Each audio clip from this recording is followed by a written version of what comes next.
Alright, how's it going, guys? Welcome back to my channel. Today we are going to be doing a video on Munich, Germany. And if anybody does not know where that's at, let me show you.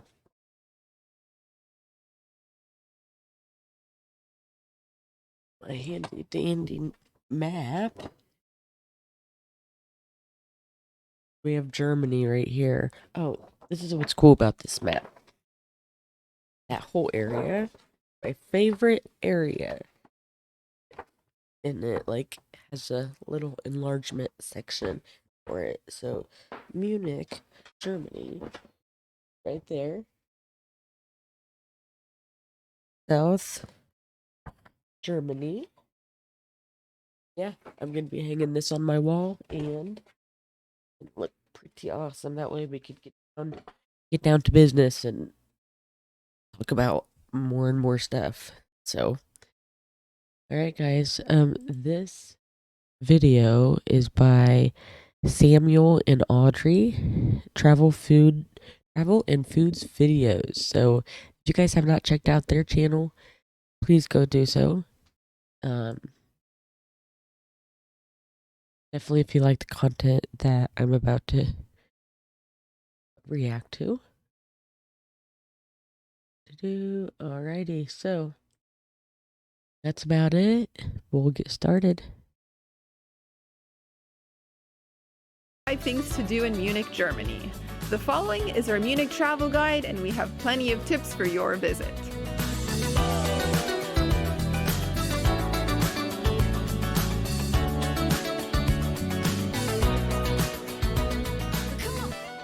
Well, we've arrived at the main square, Marienplatz, on a sunny Saturday afternoon in the fall. Actually, it's probably summer's last hurrah, 25 degrees, pure sun, and everyone is here. I was a little bit shocked when we came up from, was it the U-Bahn or the S-Bahn? Yes, S-Bahn. When we came up from the S-Bahn, came out. That 25 degrees, that's like below freezing, and there's people outside with shorts on. I mean, I guess Americans would definitely do that too, but I wear jeans all year long, so I don't really care, but To the exit, just like, whoa, look at all these people. And it is packed in the square, but my goodness, is there some fascinating architecture here. I mean, you just come out and you're kind of wowed.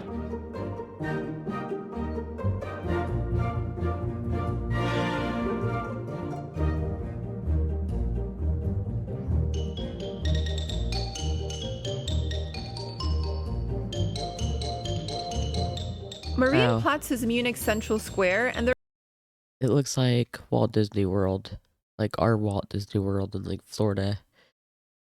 are quite a few attractions here, such as City Hall and its famous Glockenspiel. This musical clock sits in the tower of the new City Hall, and it was inspired by the tournaments that were held in this very square during the Middle Ages. The figures you see depict the marriage of Duke Wilhelm V to Renata of Lorraine, complete with a jousting match taking place in front of the newlyweds, as well as dancing Cooper spinning in circles.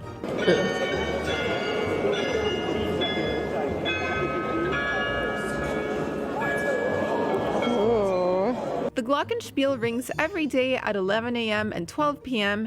and 5 p.m. during the summer months. The songs change month to month, and the performances can last anywhere between 12 to 15 minutes, depending on the songs played. It's definitely worth seeing at least once during your visit to Munich. Fully noted. Sorry, guys. Our next stop was Frauenkirche, also known as Munich Cathedral. This is a late Gothic church that dates back to the 15th century, and it is one of the main landmarks in the Old Town. Don't miss the tomb of Ludwig the Bavarian, who was also crowned Holy Roman Emperor. His tomb is to your right-hand side just as you enter the church, and it's an impressive monument done in black marble with bronze figures. The cathedral's crypt also houses the tombs of members of the noble house of Wittelsbach, as well as the archbishops of Munich and Freising. Okay, so we just finished visiting Frauenkirche, which means the Cathedral of Our Lady. This is the symbol of Munich right here. It's an iconic church, and it is so impressive in there. Like, it is beautiful. The stained glass. Yeah. Also, the bells. I should mention the bells are going off right Wow. now. So the sound is bells. I should mention the bells are going off. So, picture right there, they have them like, what are they doing to? Wow, these are really unique. I really like this bottom one here. Big heads in the way. That right there. That's pretty. Yeah, this is a very, very old building. You can definitely tell with just what's going on in these pictures. Off right now, so the sound is just echoing across the old town. So yeah, we went down to the crypt and just admired the artwork, the religious artwork. More bells are joining the chorus, and I wanted to mention there is an elevator, like you can actually go up one of the towers. However, they're doing renovations at the moment, so it's closed to the public. But technically, if you came here another time, you can go up the elevator, have views of the old town. Someone working inside actually recommended a different church we can go to for city views, or even City Hall.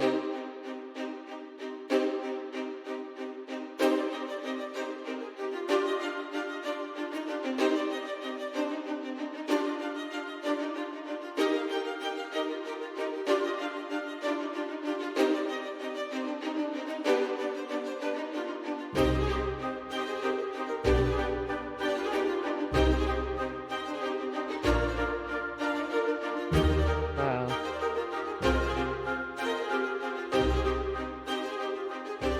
Well, what a difference between the first cathedral and that second church, huh? Yes, this one was very different. This was actually Assam Kirche, or the Church of the Assam Brothers, because it's a private church. So it's basically one brother was a sculptor, the other one was a painter. They came together and built their own private church, or private chapel, if you will. And it is stunning in there. It's late Baroque and Rococo style. So as elegant as it gets. Yeah. Pastel shades, Wow. soft pinks. Did you notice the golden skeleton? I did, Yeah. at the entrance. That was one of my favorite parts. It was just like, where do I look? You kind of need to sit on the pew for a while and just soak it all in. And the cool thing is that they actually put on concerts, and they have like organ concerts that I saw announced for 15 euros a person. They're not happening while we're here, but if you wanted to enjoy some classical music, You could. you can do so at a church. Yeah, I can see why Wow. that would be the case. It's not that big inside. They would have good No. acoustics, wouldn't Yes. it? Yeah. And they have their own organ on the balcony on the second story, so beautiful. Wow. Oh. After continuing our walk down the pedestrian street, we reached Zenlingar Tor. This is a restored 14th century red brick gate that was once one of the entrance points into the city. It's just a short walk from the Assam church, so it's worth a quick visit if you're already in the area.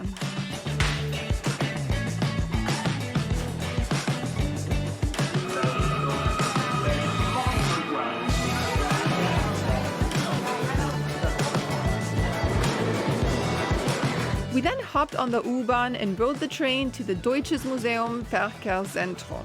The Deutsches Museum has several branches, and we visited the one that's dedicated to transportation. This museum sits just north of Bavaria Park, and it is spread out across 3 halls showcasing all sorts of cool vehicles.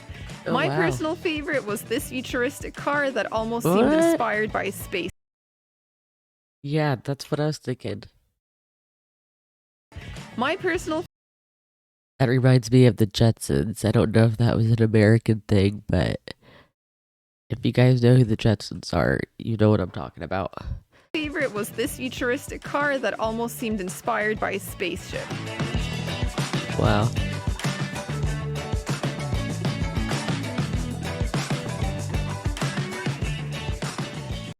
I would totally ride that. Well, we just finished visiting a pretty cool museum. That Yeah. was your pick. It's called the Deutsches Museum Werkerzentrum. Very, very interesting museum. 3 halls, and it's dedicated to all modes of transportation dating back to the 19th century. So you've got trains, you've got automobiles, you've got motorcycles, racing cars, trams, funiculars, anything you can think of or not think of, including penny farthers, right? Penny farthings. Heather, I have not been on half of what he just named off. Like, this is going to be a huge culture shock for me, but I feel like, I don't know. I feel like since, I don't know, I just feel like this is my home. I need to get there because I just feel right. Just watching videos and everything. I just, like, man, that's where I need to be. penny farthings. Penny farthings. Penny farthings are in there too. So I mean, yeah, it's just an amazing collection. It sort of reminded me of the Enzo Ferrari museum we visited when we were in Italy. Just a beautiful display. What wasn't lost upon me is just how nice they polished and made everything look. It just looks incredible. Some of those vehicles look as though they were made yesterday. We actually have a car show that happens around where I live, and they do it every year, and they have like over 400 to 500 cars that look just like this. It goes around the courthouse and looks really nice, but yeah, that's a big thing around here is nice cars like that, or older cars, I should say, or yeah, that's fine. But in a vintage style, obviously. And yeah, it was a great museum, nice way to cool off for a bit, and it was only €7 per adult, so definitely worth your time if you're going by this area, and I really enjoyed it.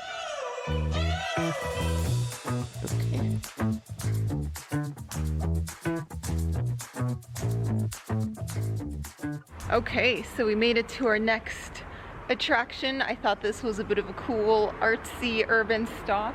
This piece right here is called The Staircase to Nowhere. Now, normally you are allowed to like climb up to the top and then kind of spiral back down, but Corona times, there is a sign that says climbing prohibited at the moment, so that's not happening today.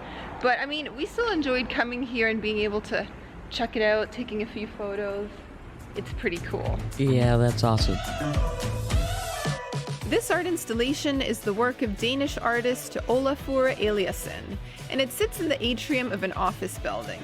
If you're looking to visit some unusual attractions in Munich, this one is right up there.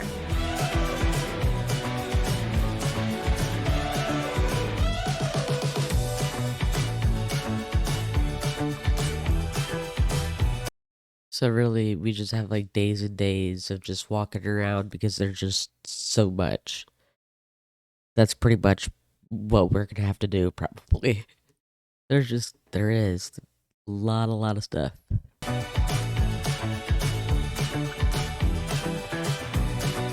We then walked over to Bavaria Park, which was built by King Ludwig I as an English-style park between 1826 and 1831. This park was originally called Theresienhain, but it was renamed Bavaria Park after the bronze statue of Bavaria was unveiled.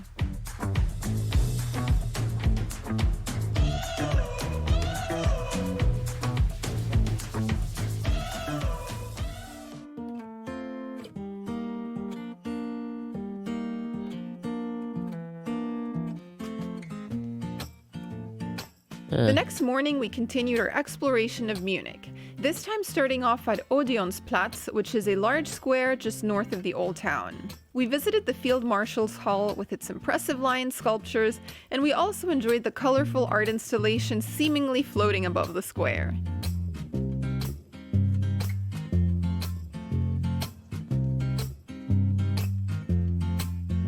While we were in the area, we decided to have a look at the Theatine Church, which is painted bright yellow and has a Rococo facade. Are those the same time? I can't really tell.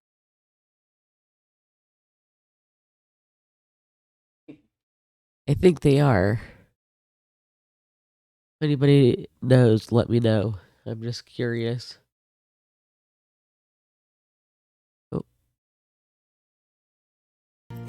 The interior was all white, a stark contrast from the exterior, and it had a lot of intricate details that drew your gaze upwards.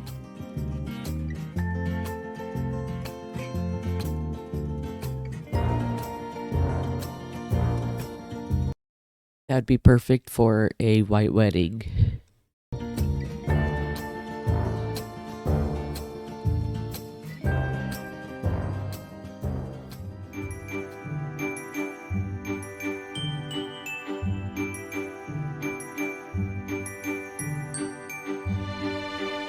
There are so many things to do in Munich, but one place you should really make time for is Munich Residents. This was the former royal palace of the Wittelsbach monarchs of Bavaria, and today it is open for visitors to enjoy. We walked through countless royal rooms, corridors, and galleries, each more impressive than the last. This is definitely a place where you want to come with plenty of time because there's a lot to see. Okay.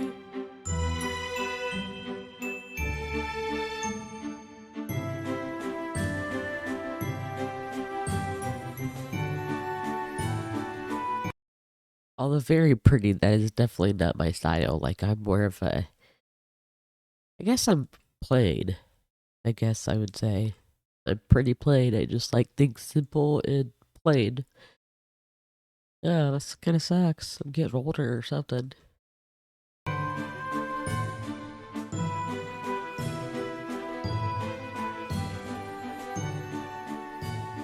Well, guys, we just finished touring probably one of the most impressive palaces I've ever walked through. It's way up there. Wow.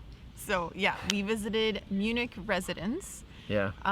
Finding the entrance was a little hard, let me tell you. We did a full loop around through the courtyards and little doors. We went to 95% of the areas you shouldn't go before we found the entrance. So just so you know, it's on the south side. Yeah. South side. There you go. But my goodness, is it ever massive? Yes. Largest city palace in all of Germany. Mm-hmm. And I don't know, like the opulence, the glamour, the wealth, the art in there. It was just all so impressive. Some highlights. Okay. Probably the antiquarian. Now, I'm gonna have to look into these. I've always thought, I mean, they're okay. They're pretty. But a lot of stuff here that's like bluish and white seems to be like money worthy or whatever. Something with that color. Is it like a royal? Is that what it is? It was just Royal all blue? so impressive. Some highlights. Okay. Probably the antiquarium. That was near the beginning, and it was just this amazing gallery lined with busts and sculptures and paintings. It's like you almost don't know where to look. It was so beautiful. And then also there's this other room, I forget the name of it, but it looks like a grotto, and it's decorated entirely with seashells. Yeah. Like, Wow. And we're not even talking about the royal residence at this point. yeah. We went to another residence and we thought that was the royal residence, but no, it wasn't. We hadn't even got to the king's throne, which is near the end of the tour. Yeah, it's the kind of place that you could literally spend the whole day there if you spent time in every room, really took it all in. Otherwise, you're looking at hours. It's not one of those 15, 30-minute attractions, that's for sure. No, it's like once you're in there, you kind of have to walk through the maze. You do. So You got to be complete the prepared. circuit. Yeah. So yeah, we highly recommend it, even if you're palaced out, templed out, cathedraled out. Yeah. This Make- one yeah. is worth it. Make time for Make this time for one. this one. And admission was €9 per person. They store your bags right at the entrance for free. And now that we've exited the palace, we're at the gardens, the palace gardens, directly behind. And I mean, that itself is a work of art, a thing of beauty. Yeah, beautiful, open to the public, free. You actually see people biking, you see people walking. We're just sitting down by a tree. It's very comfortable here. Yes. And we're going to be heading to the next garden. Next garden. Next garden. More gardens coming up. Yeah. Right on. Wow.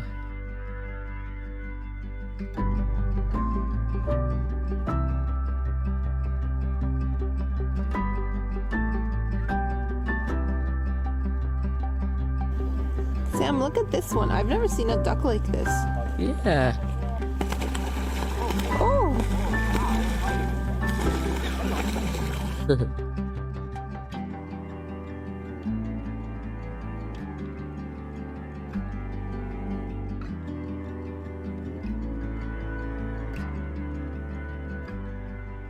So we've been walking around the English Garden now for almost an hour, it seems, building up a bit of an appetite for lunch, and it is a beautiful green escape. One of the largest green parks in all of Germany, apparently, and we're not even going to see a fraction of it. It's that big. Some really interesting features included there is a Japanese tea house that unfortunately is currently closed.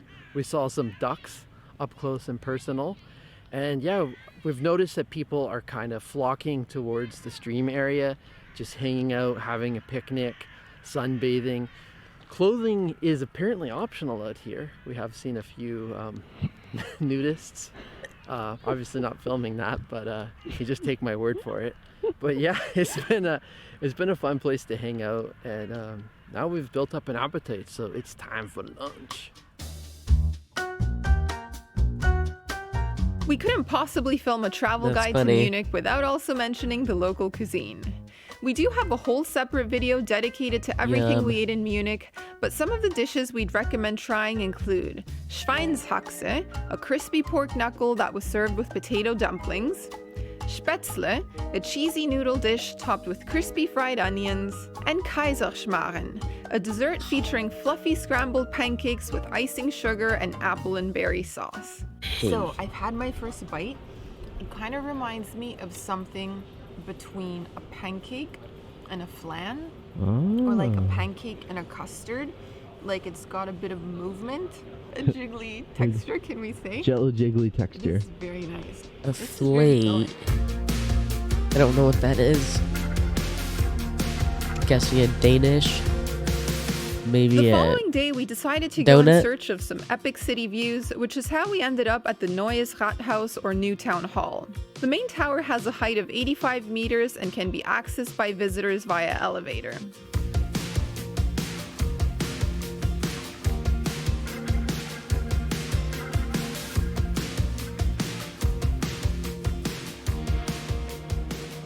Well guys, there are a few different ways to enjoy the city views, specifically of the old town here in Munich.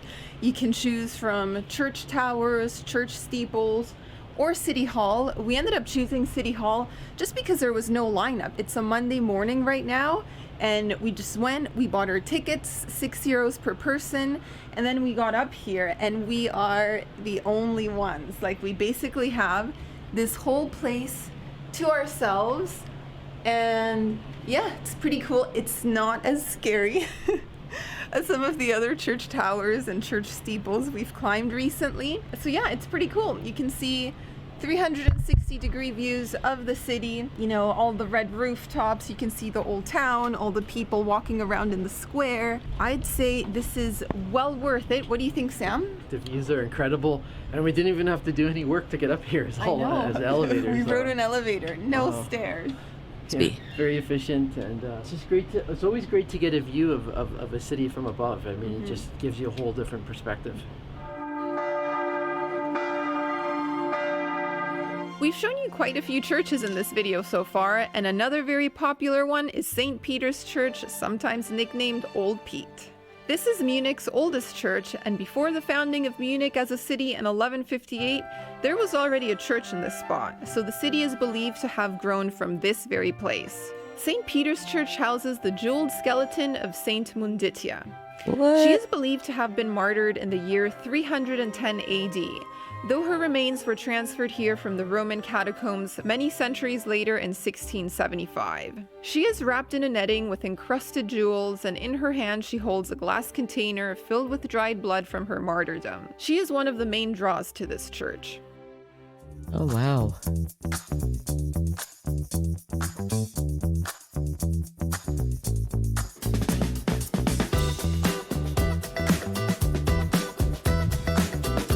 Just down the hill from St. Peter's, you'll reach Viktualienmarkt, an outdoor food market where you can find stands selling everything from cheese wheels and deli meats to wines and fresh flowers.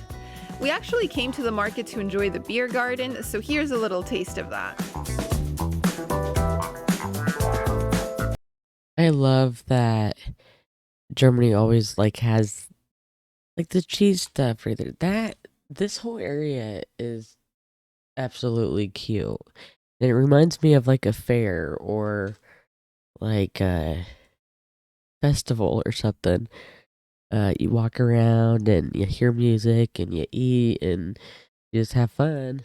And it just seems awesome. You're not gonna see that anywhere around where I live. Definitely not. Yeah. So here's a little taste of that.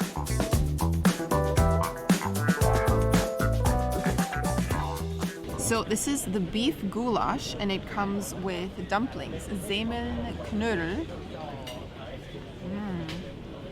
The gravy looks Very good. nice. Dankeschön. Dankeschön. Wow, so we've been wanting to try this pork knuckle for a while. And this is actually the Oktoberfest special that they're serving here at the beer garden. And that's half the pork knuckle, I'll mention. The real one is even bigger, but who can eat a whole pork knuckle? Yeah, that may put me in a food coma if I was to have a full one. Dare I attack the crispiest part? Attack the crispy pork knuckle. Oh, look at that. That looks good. Oh, that is delicious. Super, super crispy on the outside. Tender, juicy in the middle. Oh my goodness, it goes along so well with the gravy. Yeah. If you're looking for unique places to visit around Munich, UFO House is another place to add to your list. This rare 1960s UFO house was designed by Finnish architect Matti Suronen, and less than 100 of them were ever made. You can find this UFO by the Pinakothek der Moderne, and while you're there, you can also enjoy the Modern Art Museum.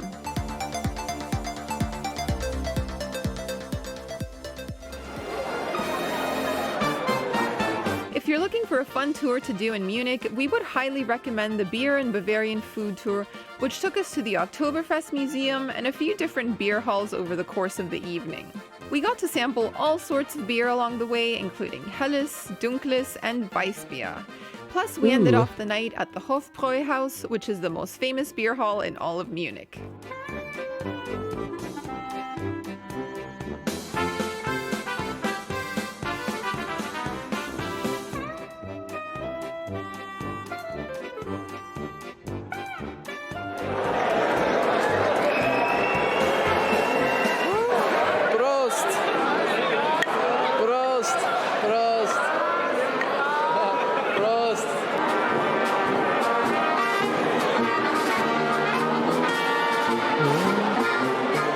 Cheers.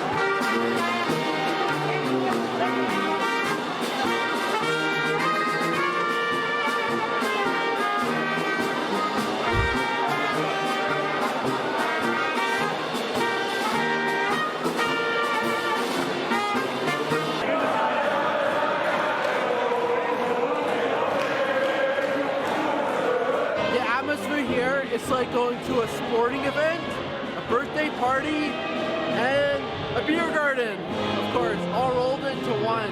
So guys, in terms of getting around Munich, there's fantastic public transportation. You have the U-Bahn, you have the S-Bahn, and you have the tram system.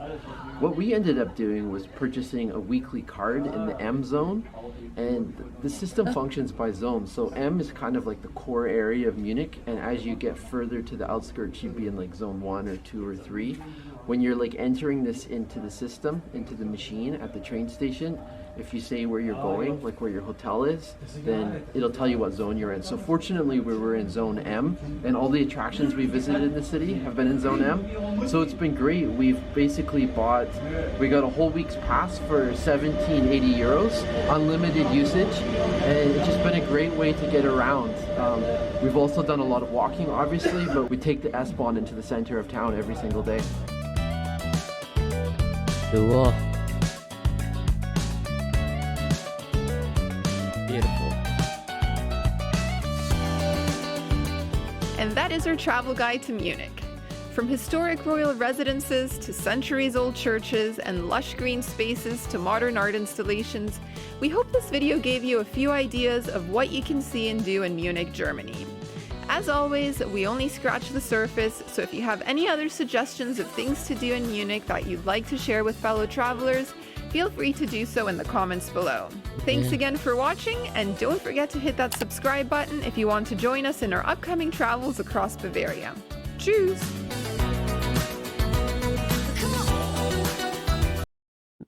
I have never been a fan of German beer, actually. But that beer that they were drinking it looked lighter. So I feel like